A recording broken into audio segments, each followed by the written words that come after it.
Hello students of Standard 8th. Today we will learn History Chapter 9, Last Phase of Struggle for Independence. In this chapter we are going to study the Quit India movement, underground movement and the contribution of Indian National Army. Act of 1935. This act made a provision for the British governed Indian provinces and princely state to form a federation. According to this act, the working of British government provinces will be handed over to the Indian representatives. If the princely states join the federation, then they would lose their autonomy. That means their independence. Hence, they refused to join. Therefore, the proposal of federal state in the act was not brought into practice. Provincial Cabinet. The Indian National Congress was not satisfied with the Act of 1935, but still decided to take part in the election of provincial legislature provided by the Act. In 1937, elections were held in 11 provinces in the country. Among these, Indian National Congress gained majority over 8 provinces and came to power. In other 3 provinces, none of the party could achieve majority and therefore mixed cabinet was formed.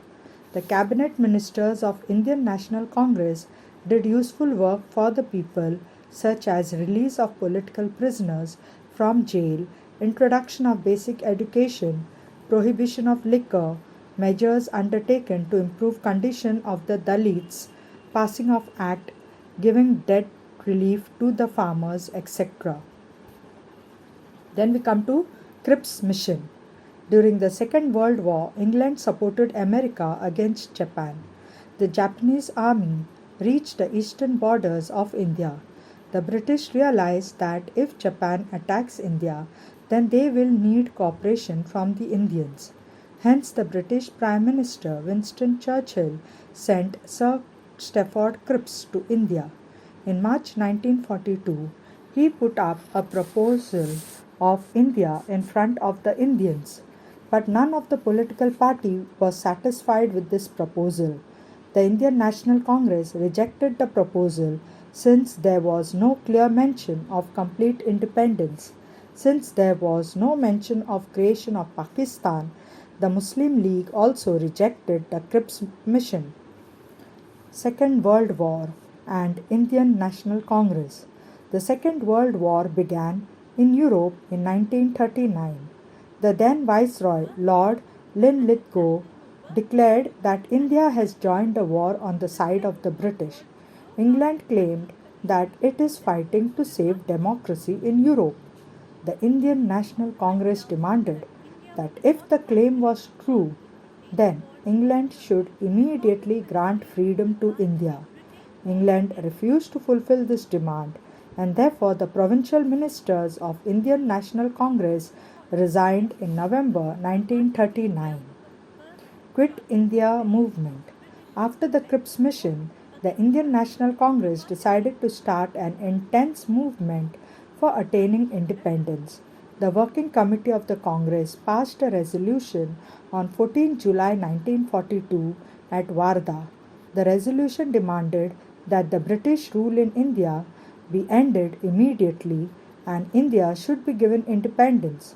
If this demand was not fulfilled, then the Indian National Congress warned to start a non-violent movement for freedom of India. Then we go to Quit India Resolution. On 7th August 1942, the session of the Indian National Congress was held at Gwalior Tank, that is Kranti Maidan in Mumbai, and Maulana Abul Kalam Azad, he was the president of this session. The British should leave India. This resolution passed by Congress Working Committee at Wardha was to be finally approved in the Mumbai session.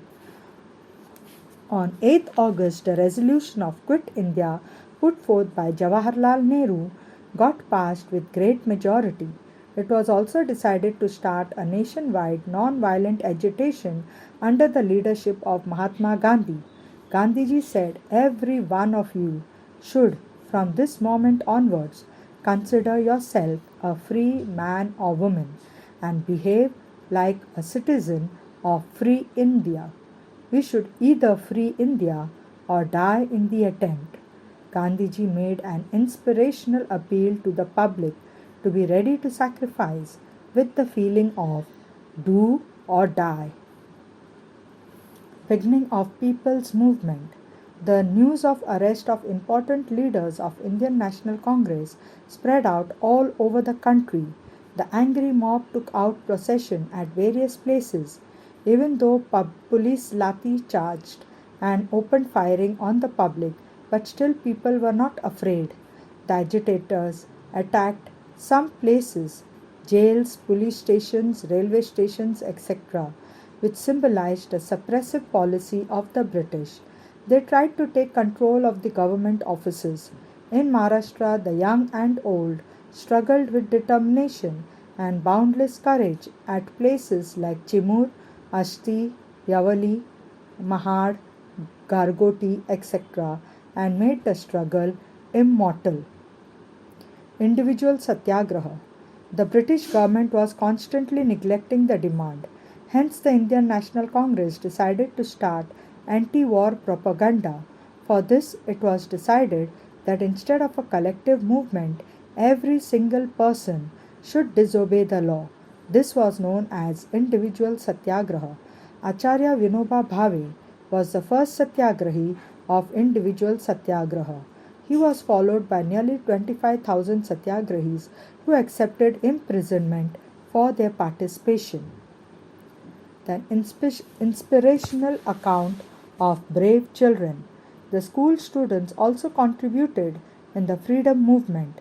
At Nandurbar, the school children under the leadership of Shirish Kumar carried out procession holding the tricolour flag. The slogan of Vande Matram was given. The police became furious and opened firing on small children as well. In this firing, Shirish Kumar, Lal Das, Dhansukh Lal, Shashidhar, Ghanshyam, these school children became martyrs. Underground movement. At the end of 1942, the public movement got a new turn. The leadership of this movement went to the hands of young socialist activist Jai Prakash Narayan, Dr. Ram Manohar Loya, Chotubai Puranik, Achyut Rao Patwardhan, Aruna Asaf Ali, Yusuf Meher Ali, Suchita Kriplani, S.M. Joshi, Shirubhau Limaye, N.G. Gore, Yashwantrao Chavan, Vasant Dada Patil, Magan Lal Bagdi, Usha Mehta. Such leaders were in the forefront. The activists disrupted the transport and communication as well as the government machinery by causing the breakdown of railway routes, cutting off telephone line, blowing up bridges, etc. The impact of the movement was seen all over India. Hemu Kalani in Sindh province tried to destroy the railway along with his companion when he received the news of passing of a railway carrying British troops and supplies. The court punished him to be hanged to death. Bhai Kotwal Azad Dasta in Karjat Taluka of modern-day Raigad district, General Avari Lal Sena in Nagpur, such groups made the government helpless and witless for months. In Mumbai, Vittal Javeri, Usha Mehta and her companion established a secret transmission center named Azad Radio. Patriotic song was sung on it. News of agitation in the country were broadcasted on it. Patriotic speeches were telecasted. This gave encouragement to the agitators as such transmission centers operated at Kolkata, Delhi and Pune for some period of time. Establishment of parallel government. At some places in the country, British officers were driven out and the people's government was established.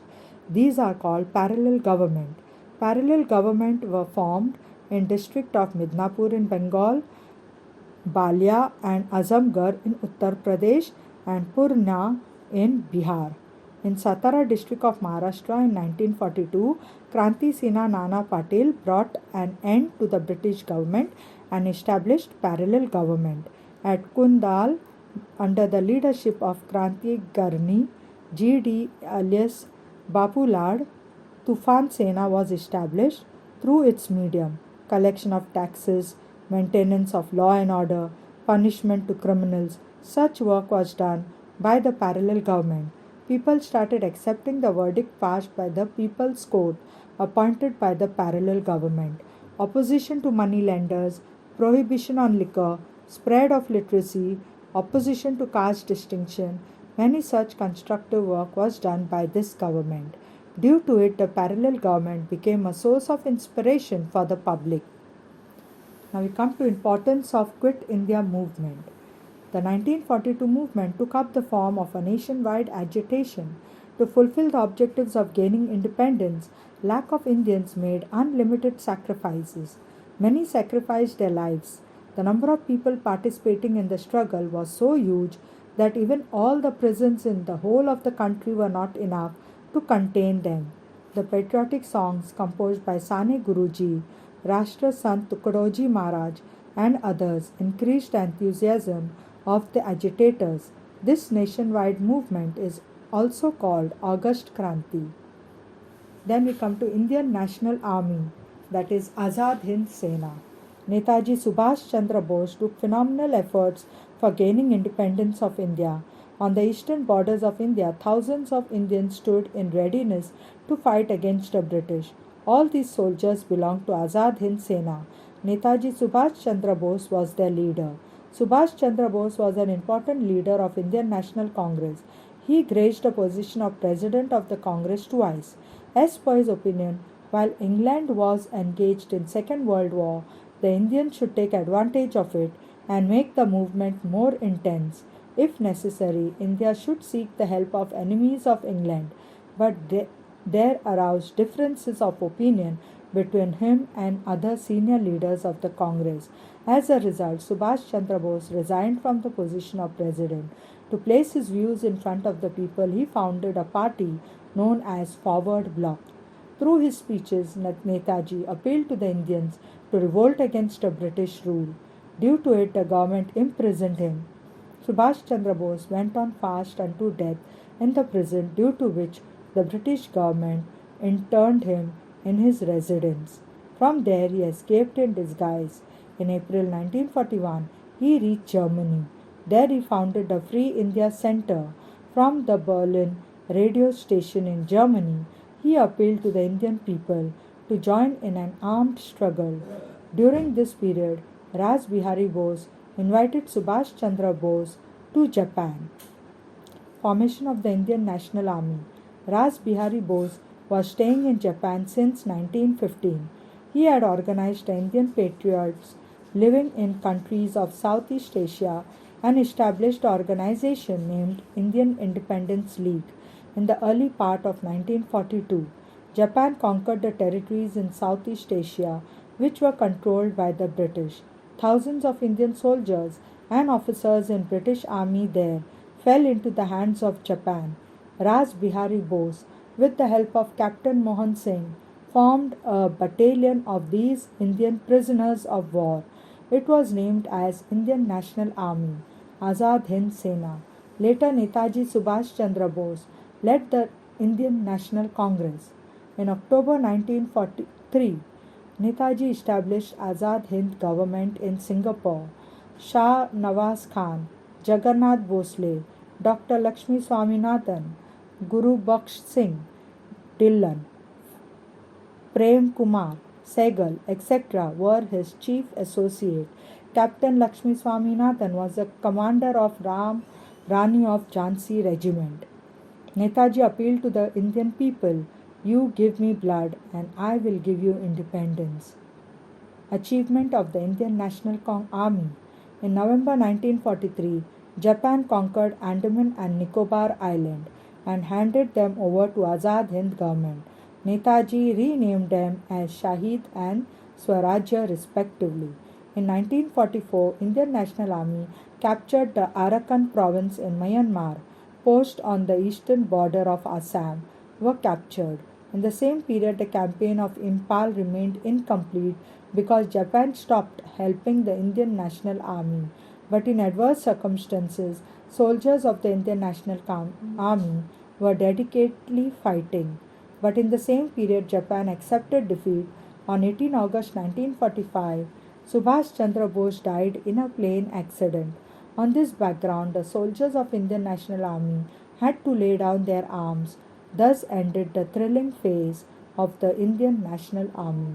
Later, the British government charged officers of Indian National Army with treason. Pandit Jawaharlal Nehru, Bhulabhai Desai, Tej Bahadur Sapre, these expert lawyers defended them. But the military tribunal held officers guilty and they were sentenced to life imprisonment. Therefore, there was severe unrest against the British government in the minds of the Indian people. Finally, the British government had to suspend the punishment given by the military tribunal.